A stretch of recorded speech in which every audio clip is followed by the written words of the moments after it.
Ah, there you are. And here you are, visitor. I must admit, I was uncertain if my prior proposal would be received with kindness rather than revulsion. Please know that your trust means the world to me. If you would, venture a little closer. Thank you. As you see, the supplies for this vow of secrecy are not overly complex. One of its elements I most thoroughly appreciate is its accessibility, even if it was not designed with such considerations in mind. How fitting it should be that a ritual permitting greater access to knowledge is, itself, one that does not require extensive preemptive education. I spoke before of the ritual's bonding of knowledge I impart to you with your memories, and of the typical ephemerality of Azrahelian magic. This bond is not subject to such fleeting existence. Our few rites are so named due to their rare, perpetual effects. House Westerly was never deeply invested in the spectacle of ceremony. Our concerns always erred toward practicality. But, like all of our magics intended to persist unfading, it requires more than simple spoken consent to render its alterations absolute. Yes. My transcendence beyond mortality is the result of another ritual, distant kin to that for which preparations have been made this night. Trust that its core mechanisms of technique are very alike this one. And that brings us to another matter. Until my family's nigh extinguishment from the world, our more envious contemporaries would sometimes refer to House Westerly as blood cultists. To some of my kinsfolk's chagrin, such a moniker is, alas, not inaccurate. Indeed, the followers of Azrahel could be described as cultists, but such was not our intended positioning. Greater society knew not how to regard adherence to a philosophy that fell outside of the typical paths, religious or otherwise, and, in absence of a better term, we eventually adopted it, whether wholeheartedly or with embittered reluctance, as armor. To bond magic to a willing participant in perpetuity requires blood, yes. You will note that the Sanguine grimoires function comparably. Access to their knowledge is dependent on the energetic signatures present within the makeup of that which is offered to them. All Azrahelian rites and technologies that carry such requirements are designed to utilize the participants' materials as effectively as possible. I would not have you bled dry simply to impart knowledge. What bloodletting is requisite for this rite is no more intrusive than the loss of matter that might occur from a tiny cut. But I understand if such an ask is beyond your scope of willingness, or if my withholding of this element has proved irksome. Knowledge of both Azrahelian philosophy and the mechanisms inherent to our most bespoke rites seemed too great a volume of information to bestow at once, especially for a mortal hereunto unversed in our ways, and it was only after our meeting that I realized that... Truly? My dear... My apologies, visitor.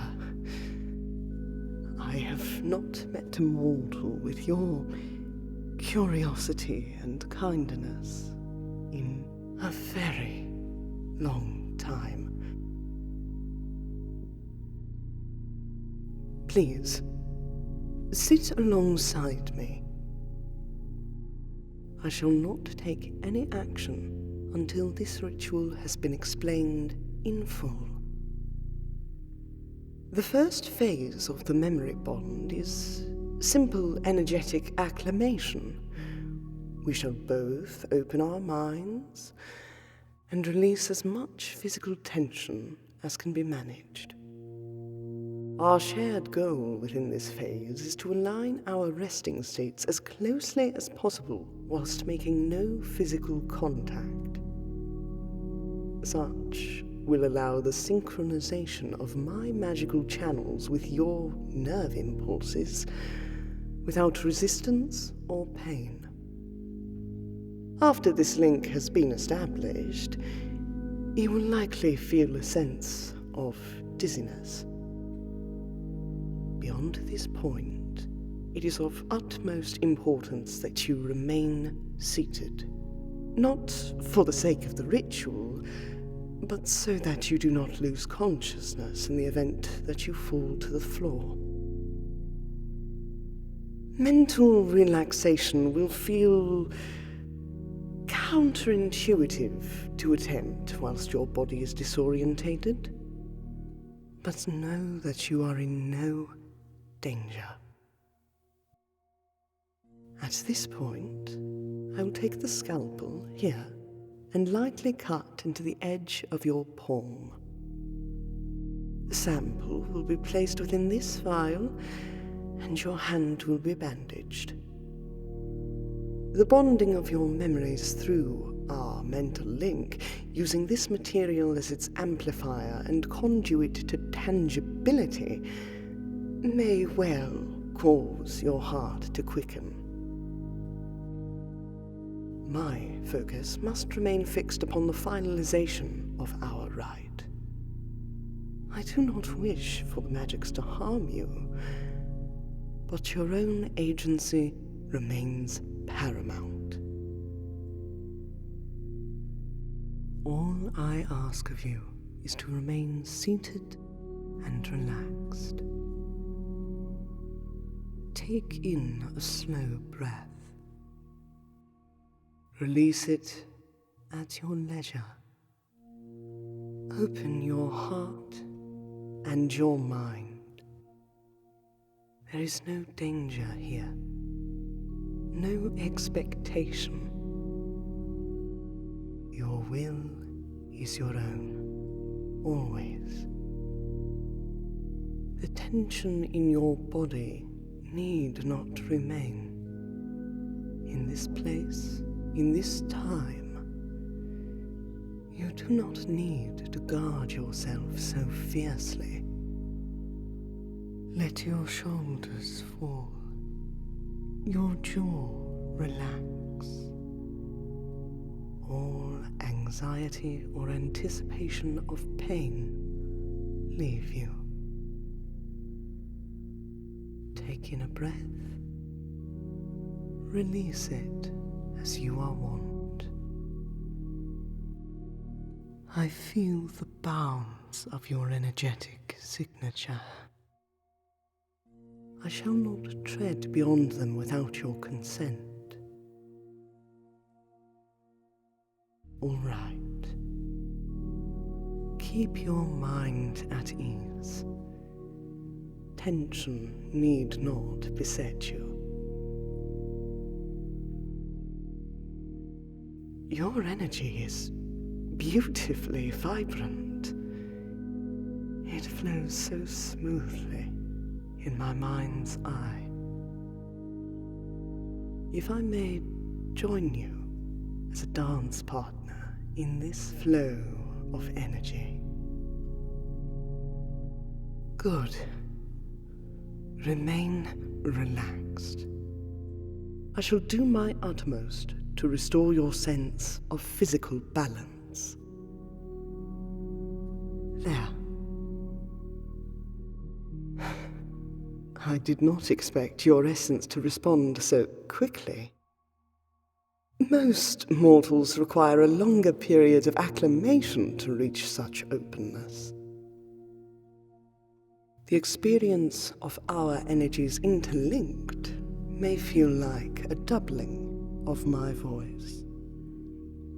If I were to cease speaking and communicate solely mind to mind, the sensation would vanish.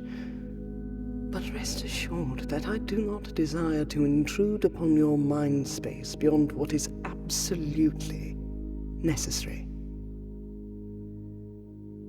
I have the heavier gauze prepared for you. Whenever you are ready, tell me. I shall procure your materials with as little pain as I can manage. Take in another breath, and as you release... There we are. Might you angle your hand ever so slightly away from us? And there, well bandaged. Remain relaxed in both mind and body, and I shall access the structure of what you have so graciously given. It...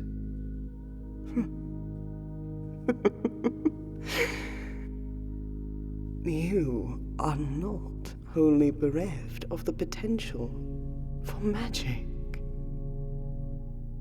These channels lie dormant, gently humming with the same resonance as your body, but they yet exist.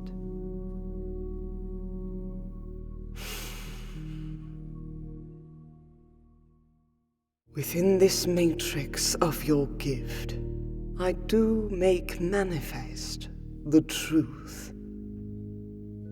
The vows and bonds of knowledge forged are minds linked and memory wards stored. And so to thee I grant great trust and secrets shared, hearts uncorrupt. And now, permit me withdraw. Take in a breath, and I shall release. I had forgotten what such fealty felt like forged. Thank you for reminding me. I would advise you rest. This time of night is when you are wont to sleep, is it not? But rest assured that I will have more, much more, to impart in the morrow.